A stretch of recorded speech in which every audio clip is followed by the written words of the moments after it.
One of the missions that Reno's on is to see the reactions, to train chimpanzees to fly space modules. They're called pods.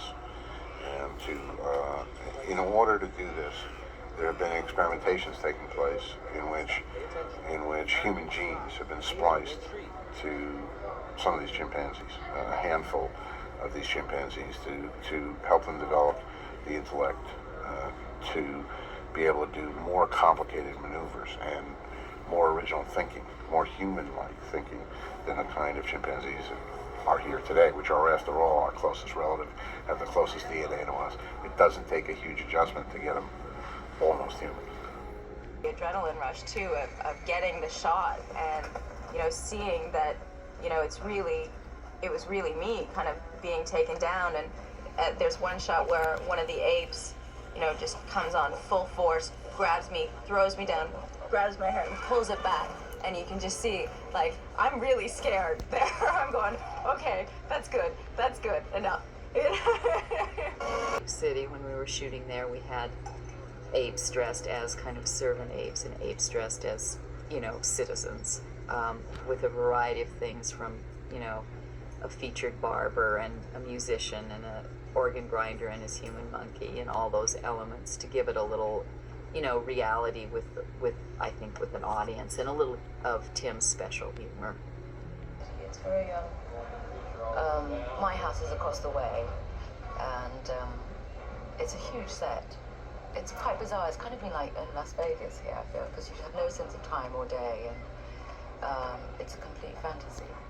It's where I come with my niece to pick out a pet for her birthday, which is a 4-year-old child, a human child, as a pet. We put a little collar on her and take her on. And so it's a horrible scene, in fact. Like getting a puppy, and it was with Paul Giamatti. It was the first thing, and it was actually quite exciting because I'd only seen Paul a couple of times in screen tests, and it was wonderful. The makeup was so effective, looking at him, that it actually became something quite magical. I really enjoyed it. I enjoyed that aspect of it. I wanted to be able to use this incredible technology that Rick Baker has come up with.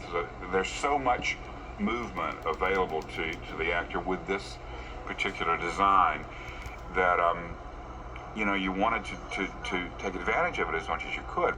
I was with Helena the other day, and she said it's a great compliment that we've been hired to get behind these makeups in order to play our characters, because I suppose some people could think they could put anybody behind the masks and just shoot it, but that's not the way that Tim and Richard Zanuck and Ralph have gone about it. They wanted real people, so it's a kind of compliment that even though we're behind it all, we've been asked to do it. Visually, we had to have the dentures, which were very difficult, and then on top of the dentures, the way the makeup was, it's very difficult to articulate through that. So basically, the idea was to get the performance and have the delivery in there, even if it didn't come out as clear as it would have to be in the final product, but to find the performance and worry mostly about that, and to create the expressions as honestly without mugging too much. And because we'll probably do some looping, I'm sure we will. This thing is, with all of us sitting around talking to each other with these teeth in, you can't really speak properly. We have to do the voices a little bit later. And so it's very hard not to break up and crack up when people go and being serious and being loving or being angry. And all you hear is people going When trying to think about that kind of most primitive, most powerful reaction you can have to a situation and write it from there, and then sometimes put the governor on and bring it back a little bit more toward humor. My partner, Mark Rosenthal,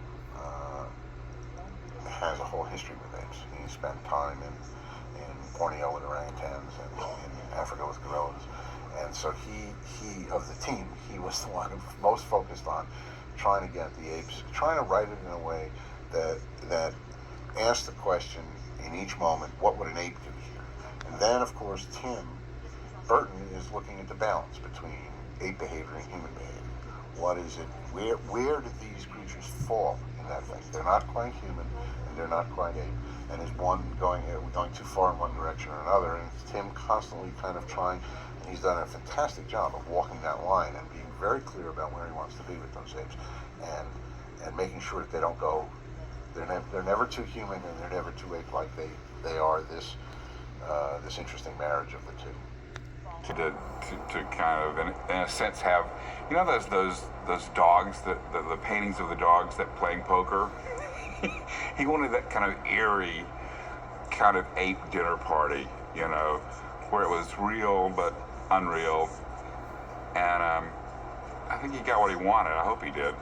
We're talking about the human problem, and it's more or less a slice of ape life, a slice of the elite ape society, and sort of sets up, you know, the dynamic of the relationship between humans and apes in this world.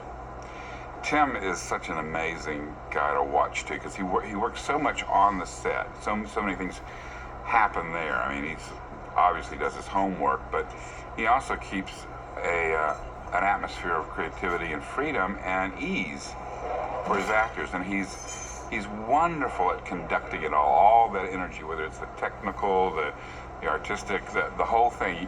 You don't feel like you're under the gun on a high-pressured, big-budget movie. You feel like you have time. You feel like you have time. You don't have time.